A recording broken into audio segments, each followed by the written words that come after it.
some people have gotten, survival kits. Have you seen those buckets? I think Costco sells them, and you can get them online. They're buckets that has, um, food in it that will, um, that you can keep up to what 3, 4 years. I think some of them. I mean, the date is on there, but I mean, it lasts, or you can hold on to it for a while. Almost like what do they call it? Survival. Maybe that's what they call it, a survival kit or survival.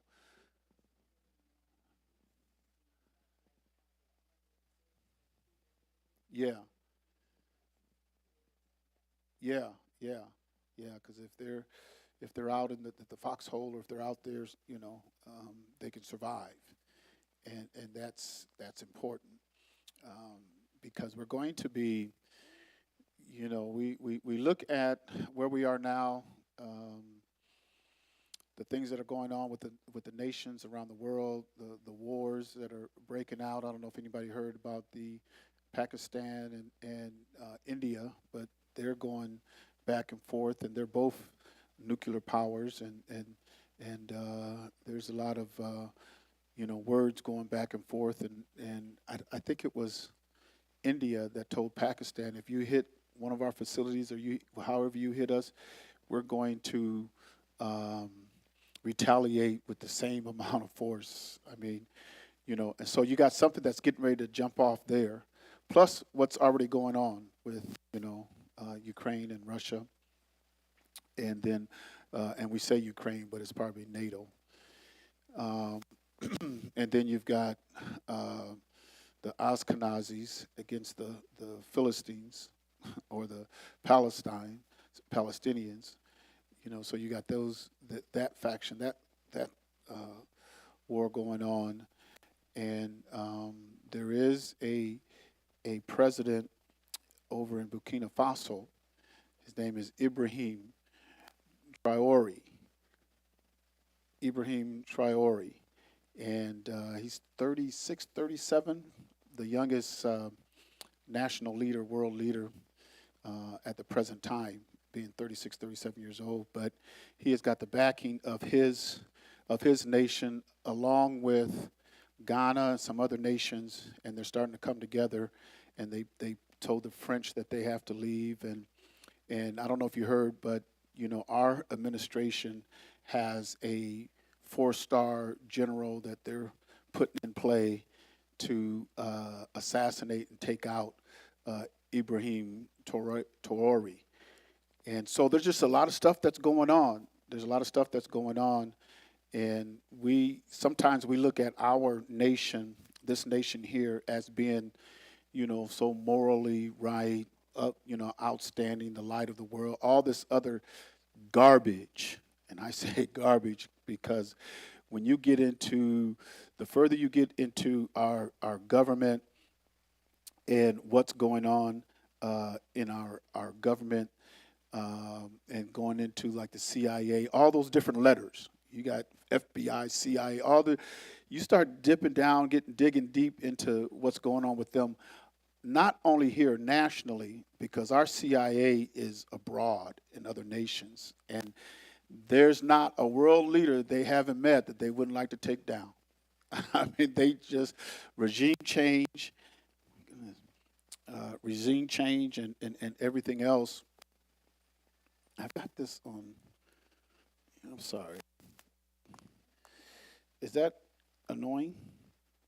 It's annoying me. I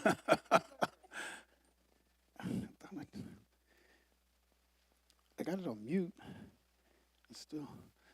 Um, okay, so we see these things that are going on, and we have to realize that it's not going to be too much longer.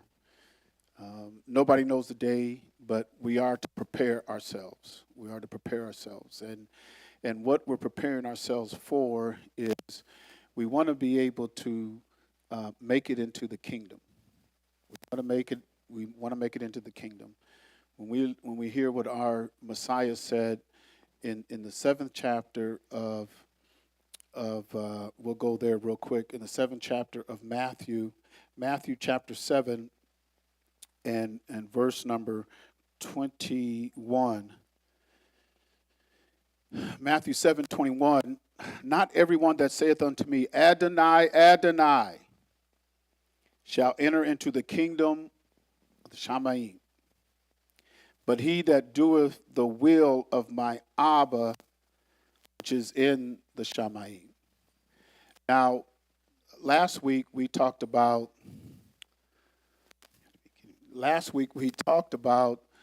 the kingdom of Yahuwah. And what did Yahusha say about the kingdom of Yahuwah in Matthew chapter 4, verse 34, I think it is, 33, 34, 35. He said, and he tells us, don't swear by, the Shamaim, because it is a what? It's the throne of Yahuwah. It's the throne. So if you want to talk about his throne and his throne room, where his throne room is, it's in the Shamaim. I mean, it's in the Shamaim.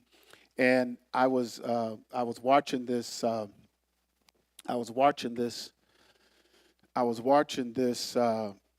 video clip because my grandson was watching it, and it was it was showing how vast space is. The distance of the stars and even what we call the sun, that star out there, how it's small compared to others. Then you got all these galaxies, and so he was watching this, and we was watching it together, and you could just see how vast and how it just kept growing and kept growing. And that's pretty much what they said, that was it just kept growing. The universe, it just keeps growing. But it just illustrates how enormous our Yahuwah is, and he is a Ruach, so he feels all of that.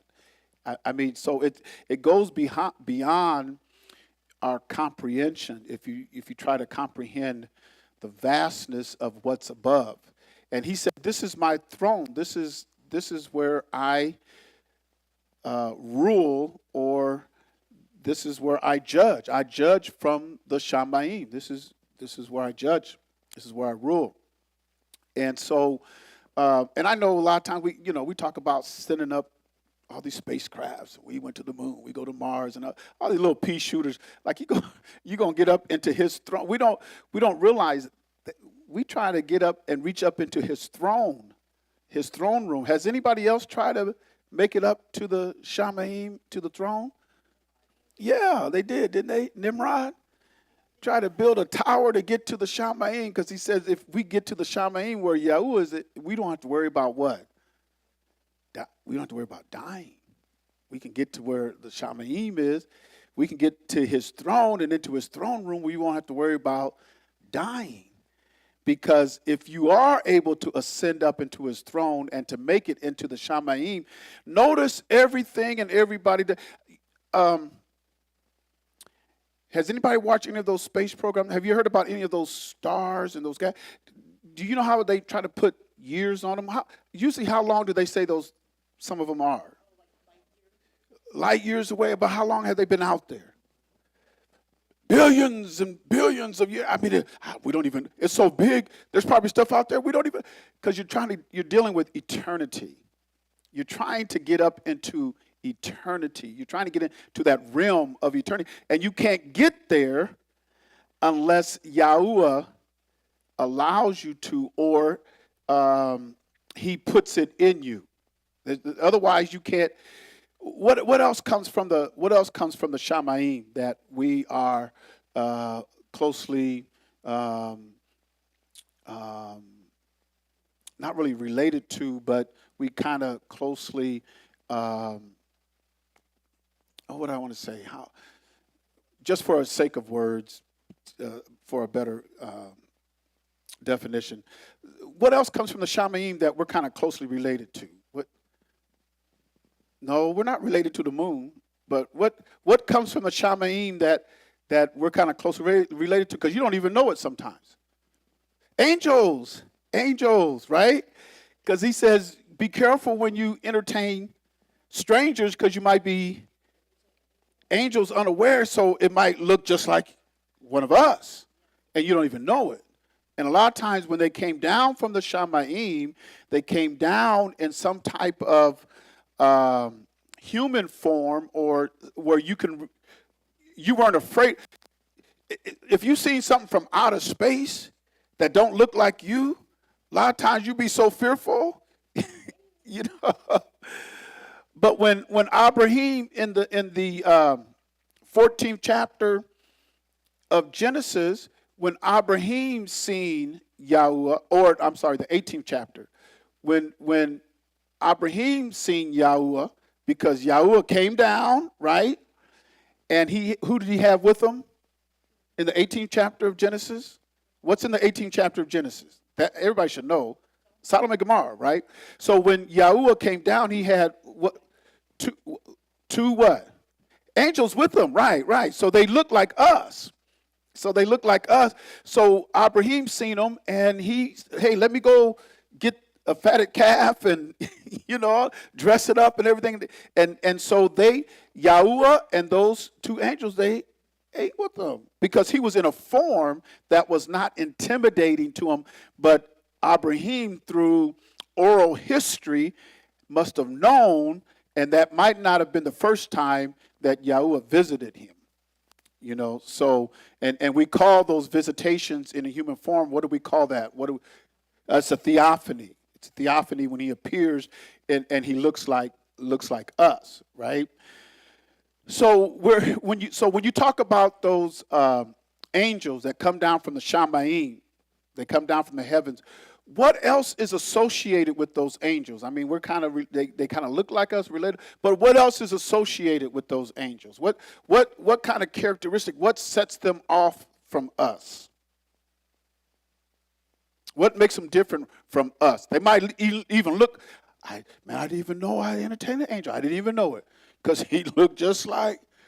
Because I remember one time, and I don't know if it was an angel. Now I don't know, but I was on 92 I was on 92. You got Rock River, and I was heading towards Centennial, racing fast. I had a blowout. I pulled over because I had to change my tire and everything, and the road. It was right off from the shoulder. It was a real dip going down to the valley and everything. And I was, hurrying up because it was late at night and everything. I wanted to hear him get that tire changed to get back on the road, And there was no lights that pulled up behind me, but as I was changing the tire, all of a sudden this man walks up and says, "Do you need help?" And I almost, you talking about the hair standing up on the back, because out of nowhere, it's out of nowhere, because there's usually when car lights pull up and they get out of the car, and you think, uh-oh, what is this, good news, bad news, what's going on here? But there was nobody, no headlights from a car, and I'm trying to hustle through this, and do you need any help? I looked at him and go, oh my goodness. And I said, no, I got it. And I just put my head back down and started working on it real quick. He said, okay, and kept walking. Then I look around like this. I didn't see him. Didn't see him at all. So I'm not saying that was an angel, but all of a sudden, somebody was there that he wasn't there. So you never know when you might have to, when you're entertaining an angel. But anyway, they kind of look like it. But what separates them from us? They're eternal. They're created, and when he created those angels, he created them because where did he create them? He didn't create them here on earth. He created them in the Shamayim, where he is, and up there in the Shamayim is eternity. It's eternal. So what he created up there was eternal. That's why the angel, Halal, they call him Lucifer, but he was able to convince a third of those heavenly hosts to riot and revolt against the Most High up in the Shamayim. And those angels, they're not like us. They don't die. They're not gonna die the death that we die, to where we're not generating anymore. In fact, they don't generate like us, and they don't die that type of death. So he has a place that is prepared for them. He even says it in Matthew 25. I have a place that's prepared for all those fallen angels. It was custom made. It's called the lake of fire, and it is eternal, because when he made it for eternal beings. He made it for eternal beings. So I got to have a place for them to go where the fire don't go out, That's what he says, right? Hey, the fire ain't going to go out. And in the 25th chapter of Matthew, it was made for the devil and his angels. That's what Yahusha said. Made for the devil and his angels. And so, and Isaiah tells us, I have to enlarge it. I have to make it bigger than what it is because of the heart of man. Because y'all want to go to hell.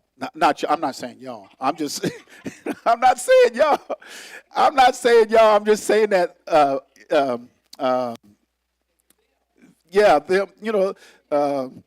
do you call that? Rhetorically. I'm just throwing that out rhetorically because there are people who want to go. They even tell you, hey, we're going to have a party. I don't think so. I don't think you really know. You don't really know what the lake of fire, how horrible it is, and how if you just seen it and the crying, you're gonna try to straight. They said, well, the prison system, maybe you should send your, scared straight, let them get a glimpse of what it's like in the prison system, and hopefully that'll scare them straight to where they didn't want to go. Sometimes folks got to get a glimpse of hell. And maybe that, and I shouldn't say hell, it's a lake of fire, because hell is Sheol and Hades. But the lake of fire, sometimes folks need to get a look and a glimpse of the lake of fire. That might straighten you up. Hey, I don't want to do wrong. I don't want to go there. It's not a place I want to go. And it wasn't made for us. What was made for us was here on the earth. This was made for us. And when he made Adam, as we read in the book, he made him in his image and his likeness, and he was an eternal being. Adam was an eternal being until he transgressed, and because we're of that seed, then we have to die that type of death that was put on Adam because of his transgression. But everything that's made in the Shamayim is made eternal, because that's what the Shamayim, that's where his throne is. So when Yahusha said, he said, don't swear by it, because it's the throne of Yahuwah. So we don't, you have to be very careful when we speak certain things. Swearing, a lot of times we take swearing as being profanity, but swearing is not profanity. You can actually be saying that I'm going to tell you the truth and you're lying. And that's called perjuring yourself. And somebody might even ask you, now, is that the truth? Yeah, that's the truth. And then what do some people say? I swear by my mama's grave. Don't they say that? And some people might say, I swear by heaven.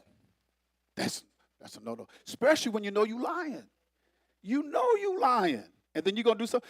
That's why Yahushua said, don't do that, because you can put yourself in jeopardy. You have to be wise and understanding in all your ways and how you represent yourself and how you represent the Most High. So he gives us, when Yahushua was teaching us in Matthew 5, 6, and 7, when he's teaching us of things that we must do and prepare ourselves if we plan on making the kingdom. If I plan on going to the kingdom, then he gives us teachings. He's given us illustrations, because the kingdom that is coming, the first kingdom where King Daud sat on the throne, and King Shaul first, because they wanted a king, right? We read that in 1 Samuel chapter 8. And they told Samuel, give me a king. We want a king, because Most High Yahweh, he wants to be our king. He wants to be our king. But since we rejected him, and he gave us a natural king, but when we rejected him, do you think he's just going to give his throne just to anybody? What is the process of turning your kingdom over to someone else? What is that? Who gets the kingdom? The heir gets it, right? You usually give it to your son. And if you don't have a son, give it to your daughter. But the ones who stand to inherit are the seed. Those who are of the seed stand to inherit. And so when they said, we don't want Yahuwah to be our king, well, he gave him an earthly kingdom first. But he had in his mind, what did he have in his mind? I'm going to give the kingdom to my son. I'm going to give it to my son. My son is going to rule. Because that's the progression of it. You don't want me to be king? Then my son. And it's just like with King Shalom, right? When they went to him and said, it was after King Shalom, right? Yeah, Rehoboam. You had Rehoboam, who was the seed line of Solomon, and Jeroboam was not of the seed line. But you did have Rehoboam that was of the seed line of Shamuel, King Shalom. Not Shamuel, King Shalom. So they went to Rehoboam and said, your father, he ruled with a finger of iron. I mean, so just lighten up the load some. And he said, like my father's pinky was, or something. I forget how he says it. I'm gonna do more than what my father did. I'm gonna be harder on you than what my father did. And a lot of times when we think, well, this is the father, let's see what the son is gonna bring. Maybe the son is gonna lighten the load some and make it a little easier on us. Maybe he's gonna lighten the load, make it easier on us. And so if you don't want the father, then you get the son. But a lot of times you have to be careful, because when you reject the father and you're going to get his son, you might think the son is going to be easier going than the father. But in this instance that we have with our Abba and then with his son that's going to reign forever, it's not that he's going to make it any easier, but he is going to do something that should have been done the first time, which Abba, his father, wanted him to do. That's how he wanted it, I should say. How Abba, our father, how he wanted it. But there was something that took place that kept him, that we didn't do. There was something that we didn't do. I think it's in, let's go to Jeremiah.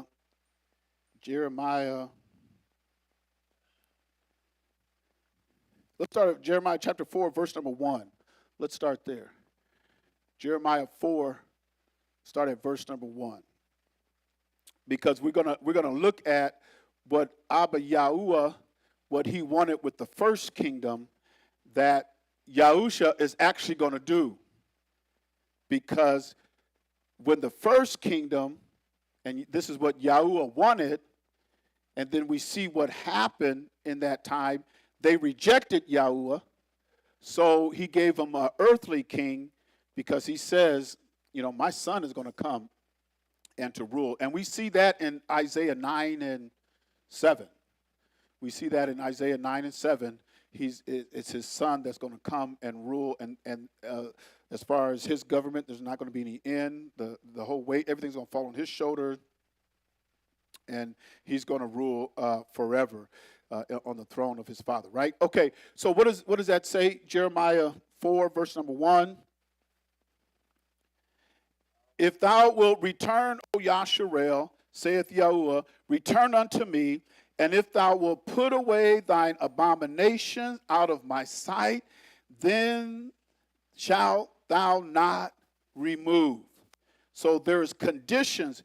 Even when he wanted Yasharel, because this came at a time, in Jeremiah here, this came at a time where Yasharel went into captivity, in the Babylonian captivity, which was one of the 7 captivities for Yasharel. This is the Babylonian captivity. And he says, I want you to return unto me, but you got to put away all your abominations. Right? I want you to put away all your abominations. And then verse number 2, and thou shalt swear, Yahuwah liveth in truth, in judgment, and in righteousness, and the nations shall bless themselves in him, and in him shall they glory. So if Yahuwah lives in truth, and Yahuwah is eternal, that means truth is eternal. If that's where, anywhere Yahuwah lives, just like his throne is in the Shamaim, and there's people who tell you, we don't know how big it is, and some of those we don't know how long they've been there. Billions of years. Some of them talk about billions and billions of years. What they're trying to say is we don't know when they began. There really might not have been no beginning. And that's his throne. That's his rulership. That's where he reigns. He reigns in eternity. He lives in eternity. So if he lives in eternity and he says truth is there, that means truth is eternal. It's eternal. Also, judgment is eternal. Oh, come on. Just a minute. Let me do something here. I'm sorry. I do apologize. I'm just trying to, how do I do this now? I just want to turn this off. How do I turn this off?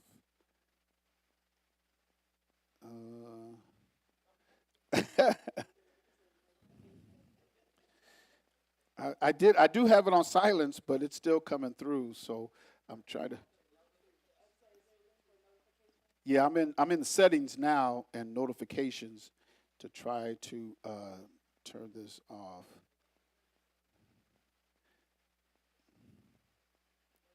Okay, I think I did it.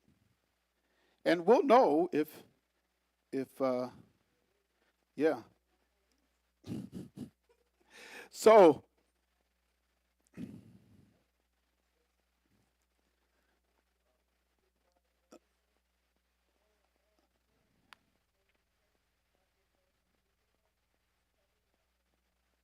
yeah, I turned off notifications, but it's still coming through. I probably have to just unload the app. But anyway, so he says here, in judgment and in righteousness. And we've seen where we read that, right? Righteousness is immortal. We read that before. Righteousness is immortal. So this is where Abba Yahuwah lives. This is where he lives. He lives in immortality. He's eternal. His righteousness is eternal. His judgment is eternal. And when I say judgment is eternal, when he made the lake of fire, if judgment is eternal, that means that fire ain't going to go out. That fire ain't going out because judgment is eternal. And that's something that should scare us. It should scare us that when Yahuwah judges me and I get judged, that's why Yahushua is trying to explain to us and tells us, in the 7th chapter of Matthew, when he was talking to them, I think it's verse number 22 or 23, 7th chapter, verse 21.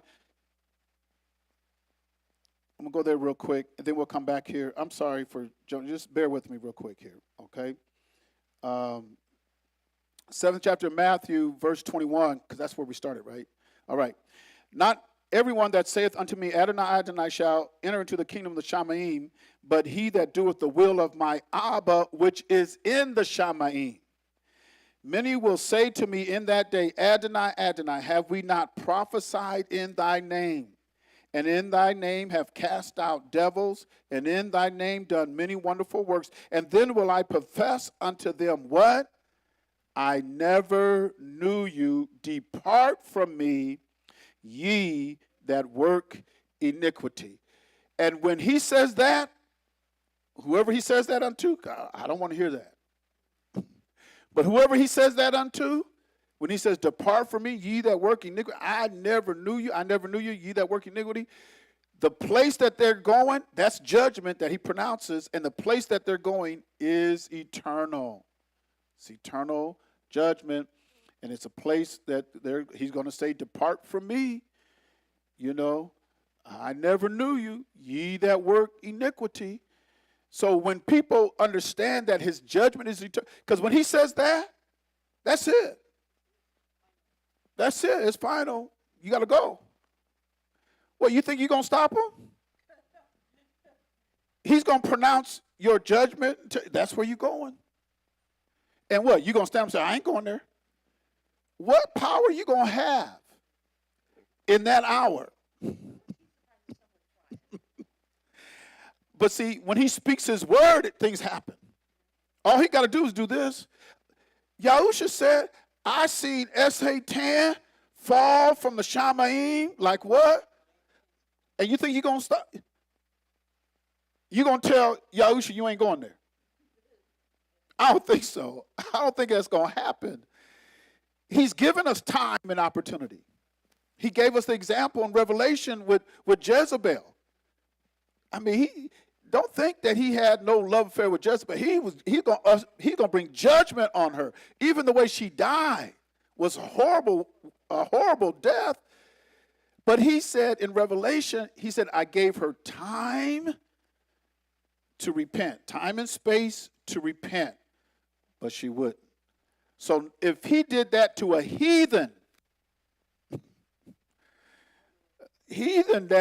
that had the king running scared.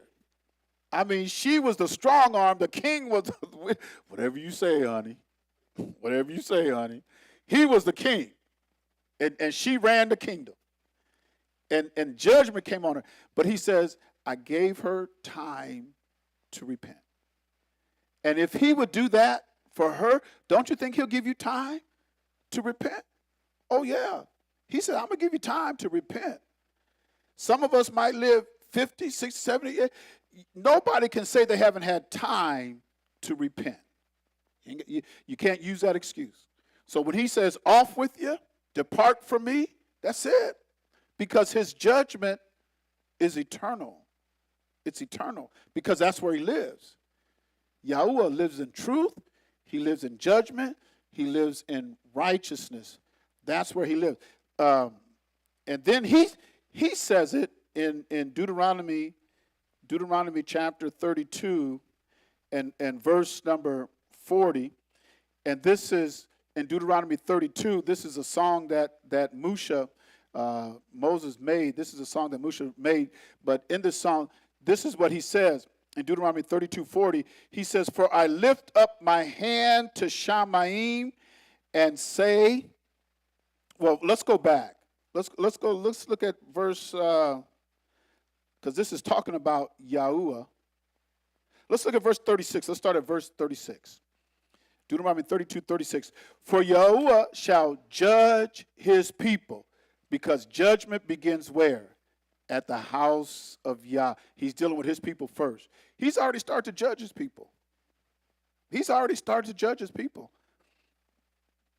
shall judge his people and repent himself for his servants when he seeth that their power is gone, and there is none shut up or left. So once he completely destroys Yasharel, where he says the power is gone, there's none shut up or left. And keep your finger there. Keep your finger there. And let's go to Jeremiah 17 and verse number 1. Because this is what he's talking about when he says they're completely gone. There's none left. Listen to what he says. The sin of Yahudah is written with a pen of iron. That's how he feels about sin. Now, we might take it like, I can do it every day. Abba Yah is like, I mean, he has a lot of patience. And our book tells us he's waited a long time. He even said it in Isaiah 4. He says, I've holding myself back. He said, I've waited a long time. But he said, when he says, I ain't going to wait no more, better look out. Better look out. With the point of a diamond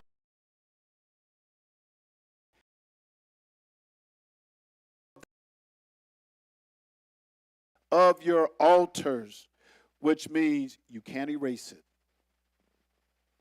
You ain't going to erase that. A pen of iron, the point of a diamond? No, that's etched in there pretty good. And that's why some folks can't get over stuff. Because he says it's on your heart. That's why some folks can't get over stuff. Because you wonder sometimes, Y'all ain't done with that yet.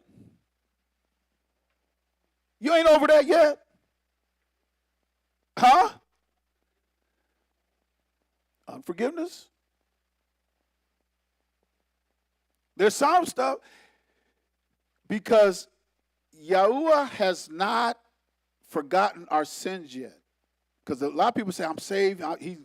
He took away all my sins. He cast them into the sea of forgiveness. No, he hasn't done that yet. That has not happened yet. When that happens, that's at the end. When you can enter into his kingdom. Because when you enter into his kingdom, none of that won't be he's not gonna remember that throughout eternity. No, you can't come live in my house and have that on you. Because I ain't gonna look at you every day for eternity and still see that sin on your heart. I ain't gonna do it.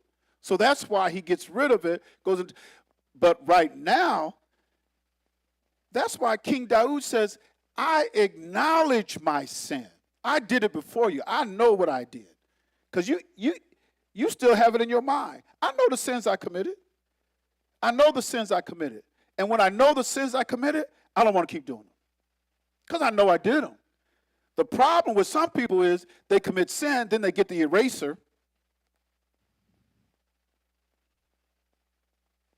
And then they go commit it again, and they get their little eraser out and try to erase it. And that's why folks keep going, no, I know what I'm capable of doing. I know what I'm capable of doing. I know my sin. That's why I can't do it. I'm not gonna keep doing that. When it's written with a pen of iron, a point of a diamond on the table of my heart, because what we want, when he brings the new covenant, what does he say that he's going to do? He's going to write it, his laws, he's going to write it on your heart and in your mind. Because right now, what's in your heart and on your mind, and there's some stuff we shouldn't even be doing. That's a shame. And that's how y'all sees it sometimes. That's a shame, y'all. That's even in our homes with spouses, husbands and wives, and with children. Some of that stuff is just a shame. Now, we've gone too far now. There's so much knowledge and wisdom out there. There's so much help out there. And you're going to keep doing that?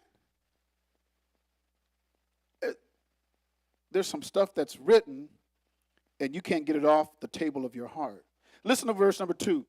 Whilst their children remember their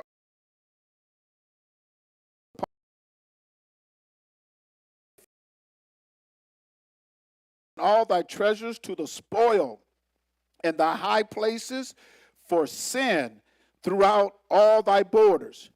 And thou, even thyself, shalt discontinue from thy inheritance that I gave thee, and I will cause thee to serve thy enemies in the land which thou knowest not, for ye have kindled a fire in my anger, which shall burn until tomorrow.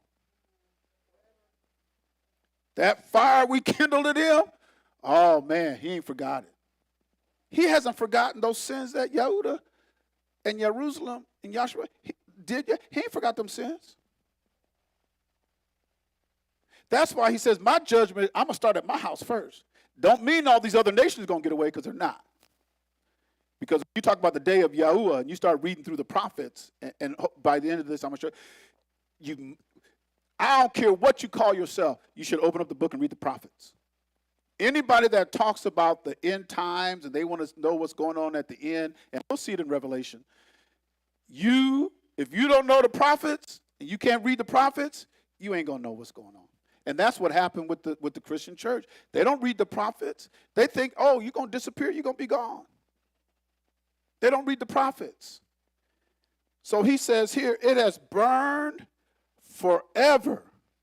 What you have done has burned. He says, I have kindled a fire in my anger, which shall burn forever.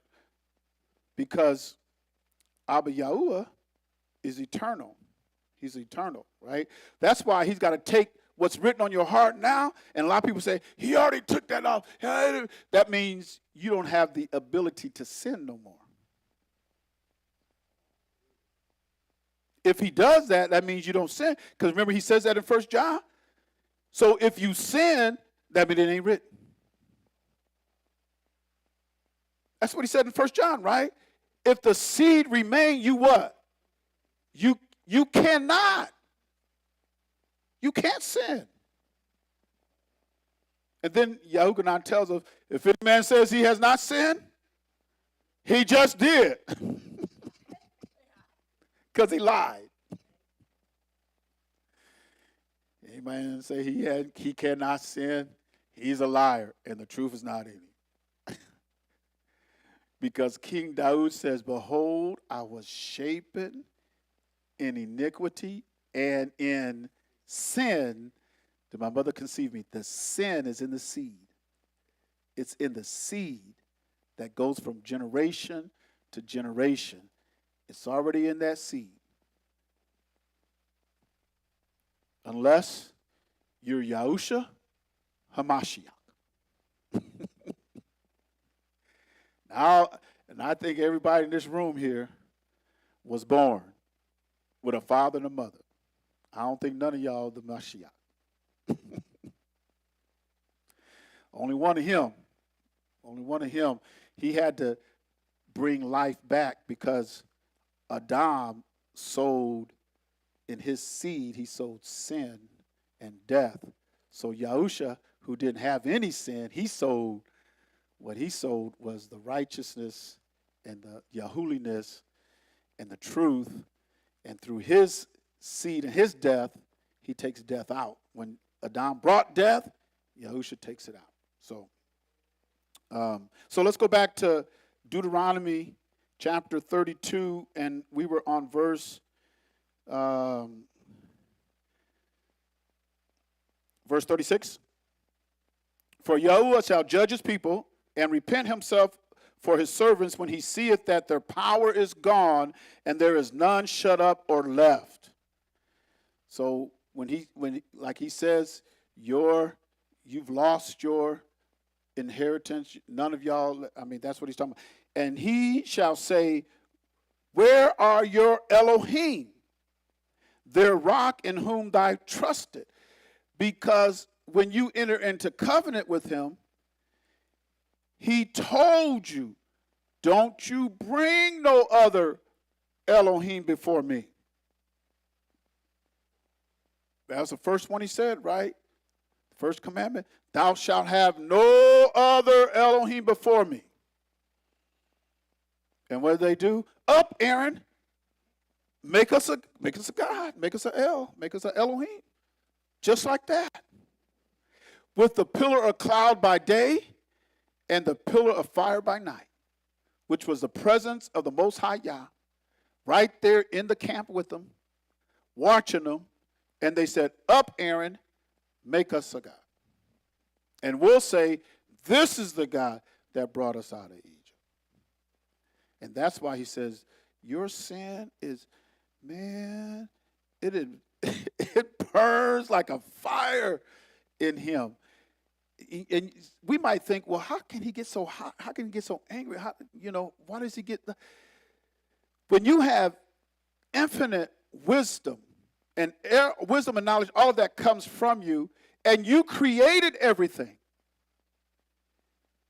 And he chooses this nation to represent him and says, I'm going to be your El. Not no other nation, your El. I created all that stuff. All those gods, I created them. All those nations, I created them. The heaven and earth, I created that. As we grow in wisdom and knowledge, it comes from Abba Yah.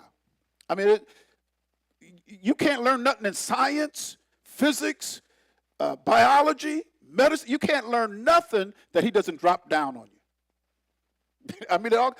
So he's insulted when we choose somebody else. It's like, what? Wait a minute, what? No, I told you made a covenant with me. You said you weren't going to bring no more. You weren't going to have no other gods. You weren't going to bring them before me. You made a covenant with me. We're going to do it anyway. And that just burns. When you transgress against him, that burns him. The only thing the hope that we have is that he's given his son. to be kind of like a buffer. Because if we are faced with Abba Yah and we've rejected him, and you'd be surprised how some folks, they throw it up in his face. He set a day, the seventh day, sanctified it from creation. Before he chose Yasharel. From creation, this is a set-apart day. It's the seventh day. It represents rest. Work 6 days, 7 days. From creation, he set that up. And then he brought Yasharel into as his bride, to represent him, to be the nation, the priest of the world. And he says, now you keep this seventh day because it represents me. I worked 6 days, 7th day I rested. And now you keep that. This is your seventh day of rest.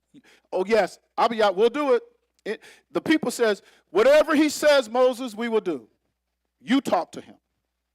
That's what they said, right? They said, whatever he says, we will do. Well, keep my seventh day. You got people today that trash his seventh day. Israelites, heathens, Gentiles.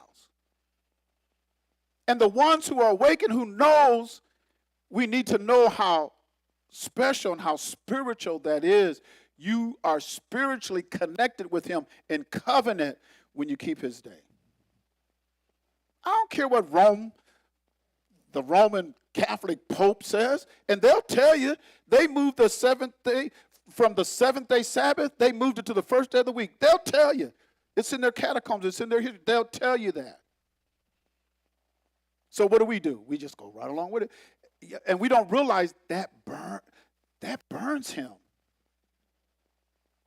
He has a problem with that. Just because you don't have a problem with it, don't mean Abba Yah don't have a problem with it. Because you're forsaking his word. Well, I've been doing it all my life and I'm still here.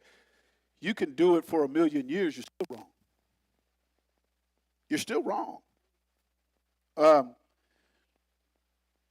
He says, where are your Elohims? Where are the mother gods? Where are they at? You trusted in them. Where are they at? Because Shaul says, them some dumb gods. That's what Paul, I say Shaul, but Paul said. He said, you know they dumb gods. Anything outside of Yahuwah is dumb. I mean, it doesn't make any, we don't know how special we are to have the Most High. To have the Most High. Okay. Which did eat the fat of their sacrifices, drank the wine of their drink offerings. Let them rise up and help you and be your protection. Like, who was that? Molech? The Philistine god? And they put their god by the ark and came back there, and their god was bowing down before the ark. Them Philistines, we can't have that. Raised him back up. They came back the next morning. His head and his hands was cut off, laying down before the ark. They said, we gotta get the ark out of here. That's when they got rid of the ark. But you guys don't know how special you are. You just don't know. I mean, when you read this book here, you have to realize that as his people, you represent him. All these other nations, Rome, Greek, any other Egypt, none of those nations, their gods don't compare to ours. They don't. You ain't got nothing. We walk around, we scared of folks. Scared of what? And we got the Most High, y'all. Got the Most High. Okay, verse 39. See now that I, even I, am he. There is no Elohim with me. No God with me. He says, I kill and I make alive. I wound and I heal. Neither is there any that can deliver out of my hand. And didn't Yahusha say that? And he says, those who are in my hand or in my Father's hand, can't nobody pluck them out? He said, hey, can't nobody, once you're in his hand, can't nobody get you. It doesn't mean you ain't going to die because we're still of the seed of Don. We got these natural bodies. But you can live sinless. You don't have to sin. You don't have to. He said, ain't nobody going to get to you. deliver you out of my hand. Ain't nobody going to do that. So what happens? You jump out. You get out. What do they say? From the grease to the frying pan, or what is that saying? From the frying pan to the fire. Sometimes folks just, because we think, man, these tests and trials, they're just too hard. Some folks talk about, I can't get a job. I can't get a car. I can't get a house. I can't get a. We look at all the stuff we can't do instead of looking at everything we can do. What we can do. Because when he give us life, he's given us so much. And some of us, there's such a beautiful future for us. I don't see how folks could be. I mean, yeah, I can see why. Because there's tests and trials. There's things that come on us. It does. There's, you know, and the only time that you feel so robust is when you're drenched in the ruach, and it don't matter what's going on around you. It don't matter. The world could be, they got hit with a nuclear bomb. I'm in the Most High. Can't nobody deliver me out of his hand. You see all them folks melting off. I'm with the Most High. I mean, can't nobody get to us. We get to ourselves. That's why Shaul says, who is going to separate you from him? Who's going to do that? Who you going to allow to separate you? Your spouse? Your children? Your grandchildren? Your father? Your mother? He goes on, he lists a whole bunch of stuff. But he says, I'm persuaded ain't nothing going to separate me from him. And that's how we have to be, especially when we're going through these tests and trials. Yes, you're going to have tests and trials. Because he says, I'm taking you through this to prove you. Because a lot of times we have to know what's in our heart. We have to know. Because some of us are good con people. And we'll con ourselves until he starts bringing it out. He starts turning up that fire. He starts turning things around. And some folks cuss. Some folks use profanity. He starts working on you. Folks get to using profanity. It's getting hot in here. He starts working on folks. Folks get to throwing rocks. They get to fighting. All he's trying to do is get that out of here. Anybody that's seen silver or gold to get to that one, you have to put the heat on it to get all that dross off. That's how we come forth looking so beautiful before him. It's after you've gone through the fire. Some of us don't want to go through no fire. Might mess up my hair. Some of us, man, we don't want to go through nothing. Man, change my lifestyle. I got a rep. I got reputation. I have a reputation in the neighborhood. Can't have no cops coming up to my house. I got a reputation in the neighborhood. I felt that way until the cops came up to the house, come up to the door. Sometimes he's got to work things out of you. So you can see what's in you. That's what he said, to prove you to see what was in your heart. That's why we got to go through sometime. Nobody can deliver out of my hand. Then verse number 40, for I lift up my hand to the Shamaim and say, I live forever. That's Yahuwah, because the Shamaim is his throne. That's where he abides. He lifted up his hand. Hey, I live forever.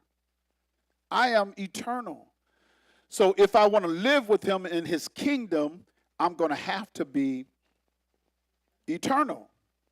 I'm going to have to be eternal. Now, Yahusha did say that eternalness, where is it? The kingdom of Yahuwah. Where did he say it was going to be? Within you. Those who are regenerated and have received the Ruach HaKodesh. He says the kingdom of Yahuwah, that which is eternal, where he says, that's my throne up there, that which is eternal, I'm going to give it to you in your heart. I'm going to put it in you. Because when he puts his ruach in you, that which is eternal, you have no excuse for sin. Because who you going to blame it on? You receive the Ruach HaKodesh, you got his Ruach. You go, yeah. That woman you gave me. She did. She made me do it. That woman you gave me, then she look at Satan. He did it. SA10, he looking over, man, I ain't got no. Because he led a third of the host with him. So, they pointing at him. Man, you got me into a hot mess. Because there's a place for them. Yeah, they know it, man. They said, man, you got me into a hot, and they can't get out. You can't, no. Before our time? Yeah. We know who you are. When them demons, they seen Yahusha, have you come to torment us before our time? We know who you are. We know you. You the one that's going to say, depart from me. He's going to be the last because he's given it to his son. Most High Yah gave it to his son, and they knew his son, and they know they're going to be tormented forever and ever and ever. And that's a long time. That's a long time. But we don't have to go there. Hallelujah. We don't have to go there. But he says, I raise my hand, I live forever. So this is where Yahuwah is. Oh, I'm going to go to Jeremiah. Let's go back to Jeremiah chapter 4. And I got to hurry up because I want to get to Revelations. Jeremiah 4, verse, where we're at 1, right? Verse number 2. Now, verse number 3. For thus saith Yahuwah to the men of Yehuda and Jerusalem. Now, this is what he intended for them back then. Because some people say it was on stone, and now we have it on our heart. And so, that was the Old Testament. This is the New Testament. That's what no, this is what he required of them then. Listen to what he says. Break up your fallow ground and sow not among thorns. And then Yahusha gives us those parables, right? And we'll see that in Matthew chapter 13 because he talks about the kingdom of the Shamayim or the kingdom of heaven, and he talks about the sowing of the seed, right? So, sow not among thorns. This is what he wanted them to do. Circumcise yourselves to Yahuwah. So when people talk about, well, they had the circumcision of the flesh in the Old Testament, we got circumcision of the heart. No, he wanted it back then. He wanted their hearts circumcised back then. Circumcision of the heart is not a new thing. That's something he wanted back then. He says, take away the foreskins of your heart, ye men of Yehuda and inhabitants of Jerusalem, lest my fury come forth like fire and burn that none can quench because of the evil of your doings. And so when Shaul does all this teaching and stuff with his letters and stuff, he's just going back to the Old Testament talking about, hey, y'all, that you see all this stuff? You guys got to get rid of that. You got to get rid of that. That's got to be purged out. Because we think Shaul's coming up with something new. He ain't coming up with nothing new because the circumcision of the heart, that's what when he made the commandments and wrote it on stones, that's what he wanted. Yes, it was written on stone, but he wanted it in your heart. He didn't want you just reading it on stone. It says right here, well, I guess I better not do it. Because when Yahusha came, he dealt with the heart. Because that's what it was supposed to do from the beginning. When he wrote it on table of stones and stuff, yes, it was on table of stone, but the intent was to get to your heart. It was to get to your heart. And that's why King Daud says, man, I love your word. It's my meditation day and night. Why? He says, I hide thy word in my heart that I might not. That's why he had, because King Daud knew it. I got to get this in my heart. I can't just read it. You can't just read it on paper or electronic pad, or however you read it. You can't just read it there. It's got to get into the heart. That's why he says, break up the fallow ground. That fallow ground is in the heart. Let this word get down into your heart. Let it get down into your heart, because if it don't get into your heart, and you wearing it on your sleeve or somewhere, it don't get into your heart, you'll sin against him. You don't know how. Your flesh, I think I can trust my flesh. I don't. I've been walking with Yah for a number of years. I don't trust my flesh. No. There's stuff I won't do. Oh, no. There's stuff I won't do. I just won't do it. But I don't want to get to the place. The Apostle Paul, Shaul says, he says, he that thinketh he standeth, take heed lest what? See, fall. Don't get puffed up. I can't sin. Ooh, I'm getting away. Walk away from him. No, I choose not to. I know, because that's why Paul says, I see something in my members. Remember he said that in Romans? I see something in my members, and it's warring against me. There's a law in my flesh, and it wars against the law of the Spirit. That's why he says, I put no confidence. Shaul said, I put no confidence in the flesh. I don't put no confidence in this flesh. Now, we ought to get to the place where, Shaul was, hey, I don't put no confidence in the flesh. I don't trust the flesh, because I know that if I put my confidence in the flesh and trust the flesh, that's going to cause me to sin or fall away from the Most High Yah. I live in the flesh, and what we should do is try to present this flesh as a living sacrifice unto Yahuwah. Holy, set apart, Kodesh, unto him, which is just my reasonable service. And it has to be acceptable unto him. And that's just reasonable. He's not asking anything. He's not asking us to push a P from here to Des Moines. He's not asking us to do that. He's not.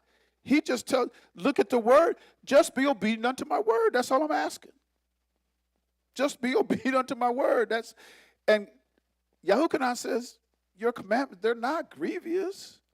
We've been following the commandments, what we know now. I know, keeping the new moon feast, and that's something we got to, because that brings in a new month, and it is a feast where we're supposed to come together, bring our food, clean food, come together, blow the shofar, have a feast, and thank him for a new moon, a new month, because that is one of the feasts that's in our book. And that way, if you follow that every month, you'll know the months, because we're in the second month, and we're counting the Shabbats as we get closer to Shavuot. And then after that, we're counting the months, because we get to the seventh month. The first day of the seventh month is Teruah, trumpets, first day of the seventh month. The 10th day of the seventh month is the day of atonement. And then the 14th day through the 21st which is 8 days, is Sukkot, Feast of Tabernacles. And it is a commanded feast. And on the new heaven and new earth, and even in the 1,000 years of peace, it is a commanded feast. And other nations that don't keep that feast, judgment's going to come on them. It's going to be a worldwide feast.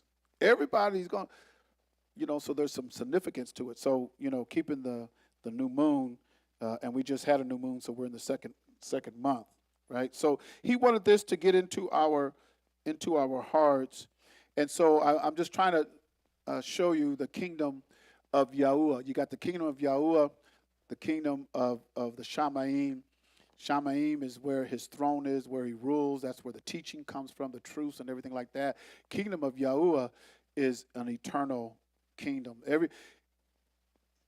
If anybody lives out there in the Shamayims and everything like that, everybody who went up to the Shamayim, even Shaul said he was caught up to the third Shamayim. He heard things that were not to be uttered, but he had to come back down to earth. Because if you go up into the Shamayim and you stay there, you're going to live forever. It's an eternal place. You know, like, so they say Enoch is living in eternity. Who else living in eternity? Elijah living in eternity, right? Because you make it up to the Shamayim. It is an eternal, you're talking about eternity, all right? So let's go to, and this will be the last thing I bring home today, to talk about the eternity of Yahuwah, and that's where we want to be. So if anybody talks about, I want to go to the kingdom of Yahuwah, the kingdom of God, the kingdom of, then you're talking about an eternal place. You're talking about an eternal state. Being in an eternal state. There is no more dying there. There's no more sorrow. There's no more grief. There's none of that. And that's what we're striving to do. We're striving to make it into that place to where we can live with him throughout eternity. In Revelation, Revelation chapter 10, and I'm going to start with verse number 5. But this is talking about the angel that came down. Let's listen to what he says. Start at verse number 5. And the angel which I saw stand upon the sea and upon the earth lifted up his hand to the Shamayim and swear by him that liveth forever and ever. Now that's, if you do want to swear by him, Abba Yahuwah liveth forever and ever. He doesn't even know death. There's no dying in him. He lives forever.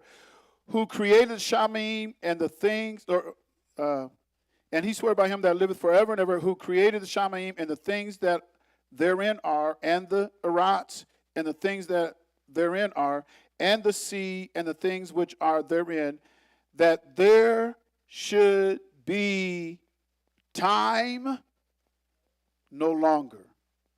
So he's gonna take away the clock that we know as far as seconds, minutes, hours, days, weeks, months, years, decades, centuries, millennium. I mean, he's taken away that clock. There will be no telling of time. Those who make it into his kingdom, you don't have to worry about wearing a watch. What time is it? There won't be no more time. We won't be setting calendars and dates and things like that. We won't have to worry about it. Well, when are we gonna? We'll know when to keep the Shabbat. We'll know when to rest. All of that, because he's going to write it on our hearts and on our minds. It's going to be a different state of being. It's going to be a different consciousness. And for us, we won't have to worry about dying anymore. He's going to take away the time. The time will be no longer, because you cannot live in the kingdom of Yahuwah and be worried about time. Not if you make the kingdom of Yahuwah. You know, we worry about time. I ain't gonna say we. I feel the effects of time. You do too? You feel the effects of time? I feel the effects of time. I feel it in my body. Yeah. So when he takes that away, that means we won't be feeling that no more. I ain't gonna have no aches and pains. I ain't not aging. We ain't gotta worry about aging. We ain't gotta worry about aches and pains. We ain't gotta worry about sorrow and grief. I mean, we ain't gotta worry about no stress. No, won't be no stress. Won't be none of that. Everything that is associated, just think of how you associate things with time. Just think about how you associate things with time. You know, we even keep track of our age and all kind of things, our schedules and all. I mean, just, you know, But when he takes that away, see, we won't even have to worry about clocking anything. I mean, we'll just know how to live, how to do things. We'll be under his direction. We'll have it all written on our hearts and our minds. We won't have to refer. Let me open up the book and read, like it says in Isaiah 34:16. Seek ye out the book of Yahuwah and read. We won't have to worry about that, because seeking out the book of Yahuwah and reading, that's going to be here, and it's going to be up here. Some people might say, well, it's already there. Well, then quote the whole Bible. Just quote it all to me. You got it? Quote it. Because he says when he does that, you won't need a teacher. You won't need nobody teaching you. If anybody says, well, it's already written on my heart and on my mind, I already got it written on my heart and my mind, do you have a teacher? Are you a teacher to anybody? Well, then it's not there yet. We're not there yet. Because that's one of the conditions of the covenant, the new covenant. He says you won't have nobody to teach. You won't have to worry about a teacher, because you're going to know it. It's a different state of consciousness. Being eternal in that state, in that condition, that consciousness never dying, what does that almost sounds like?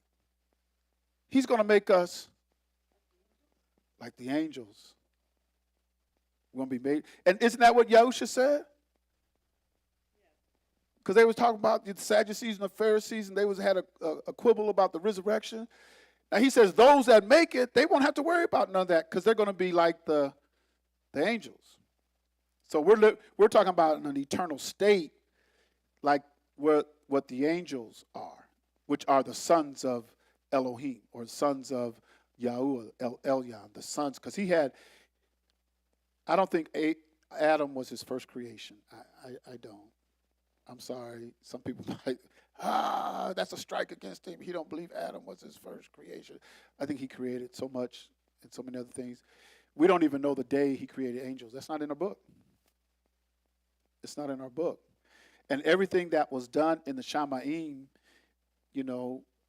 where he went up, we do have certain glimpses in Isaiah 14 and in Ezekiel 28.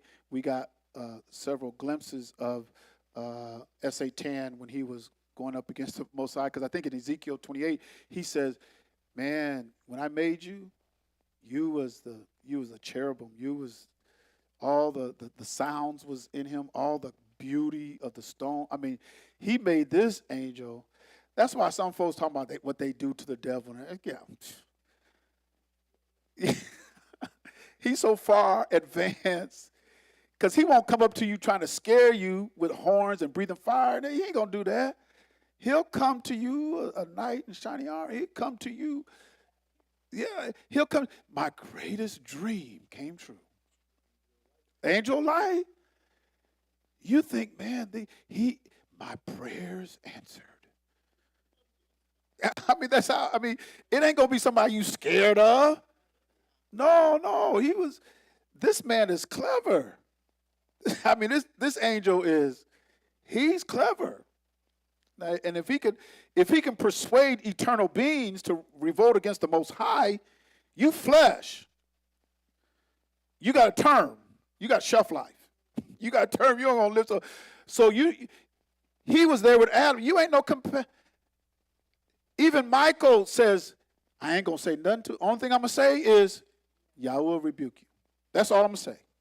He respected his authority and position. Michael did. And you got these crazy folks talking about what they do to. Michael, the archangel, had respect unto him and says, I ain't going to say nothing, but Yahweh will rebuke thee.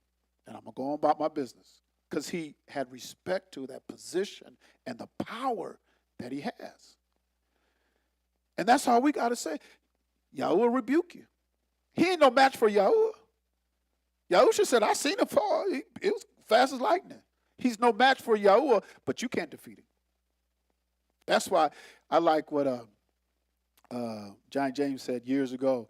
He says, if the devil come knocking at your door, send Jesus. Remember he said that? Because you ain't no match for him. Well, I'm going to sit down and talk to him. He's already got you deceived. If you have that thought, that you go sit down and talk to him. That's why hey, send Yahusha. Just send him. Don't mess with him. Don't talk. Just send Yahusha.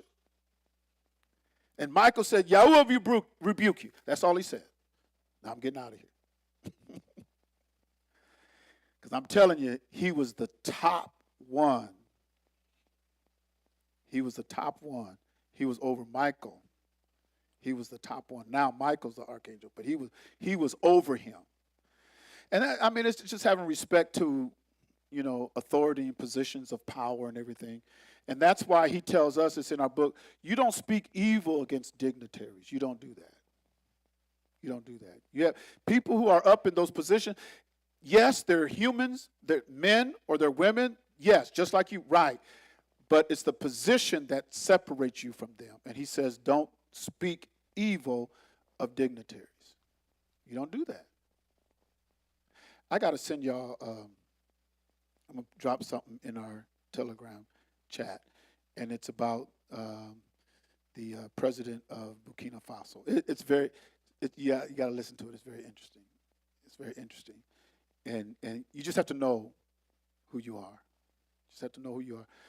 And just, because a lot of times we disrespect folk.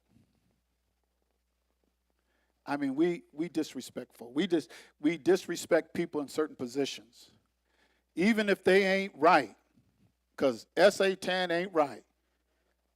But Michael, only thing he said was, Yahuwah rebuke you. That's all he said. I ain't going to hold no conversation with you. I ain't going to call you no names. I ain't going to tell you ain't no good. I ain't going to tell you I hate you. I ain't going to tell you, I ain't going to do none of that. But us, I'm going to give him a piece of my mind. It's a dignitary now. This is a dignitary. Because Yahuwah is an L of law and order. That's what ordinances are. He's an L of law and order. And he says, he teaches us in our commandment. I mean, there's levels. Anyway, we got to respect it. Then verse number 7 here, this is it. But in the days of the voice of the seventh angel, when he shall begin to sound, the mystery of Yahuwah should be finished, as he hath declared to his servants, the prophets. So if you want to know the end, if you want to know, when time's going to end, when the mystery of Yahuwah is going to be finished, when you want to know all of that, got to go to the prophets and read it, because it's right there. He gave it to the prophets. So whatever organization you're in, whether it's a Christian church or whatever, if you don't go to the prophets to get the end, then you don't have it. You don't have it. And that's why a lot of times, we don't look at the prophets. We don't want to deal with that. Let's just deal with, no. The prophets are going to tell you the mysteries of Yahuwah, and it's going to tell you about the end. It's going to tell you about the end. It's all written there in the prophets, because he gave it to his prophets.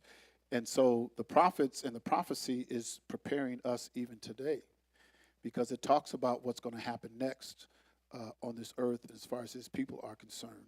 It talks about what's going to happen next. What I'm trying to do is like what Shaul did when Shaul said he wanted to present the Corinthian assembly as a chaste virgin before the Mashiach, because he knows the Mashiach has a bride. He's coming. He's the bridegroom. He's coming for his bride. He does have a bride. There is going to be a marriage supper of the Lamb, and he's going to take his bride. The bride gets to inherit what the groom has, and the bride gets to live with him as kings and priests and reign here on the earth. That's his bride. And so Shaul says, I want to present y'all as a chaste virgin to him. And that's what I feel. That's what I want to do, is just present all y'all as a chaste virgin unto him. And that's why I always tell you, sin will not get you in. It's not going to get you in. Sin will not get you in. You got to know how you have to present yourself before him, because our goal is to make the kingdom. That's our goal. I want to make the kingdom. I want to be there when he says, time no more.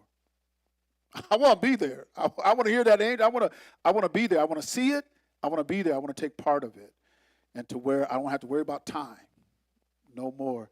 I can be his bride. I can live forever. Because if you make the kingdom, and like Yahusha said, marvel not that I say unto you, ye must be born again. And he says you have to be born of the water and the ruach to do what? Enter into the kingdom. You have to be born of the water and the ruach to enter into eternity with him. You have to be born of the water and the ruach.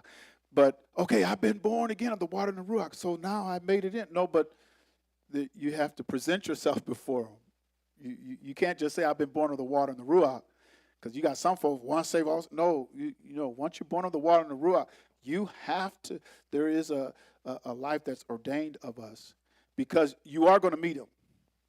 We're going to meet him. We're going to meet Yahusha, and we have to be judged in order to make it in. Are you worthy to make it in? So that's why we're living this life.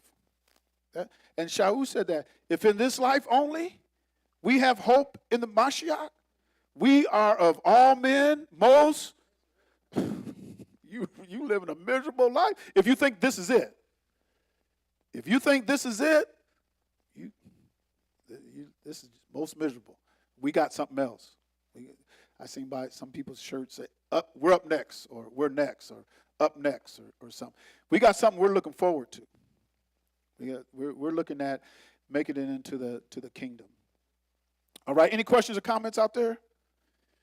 Aren't y'all glad that noise stopped?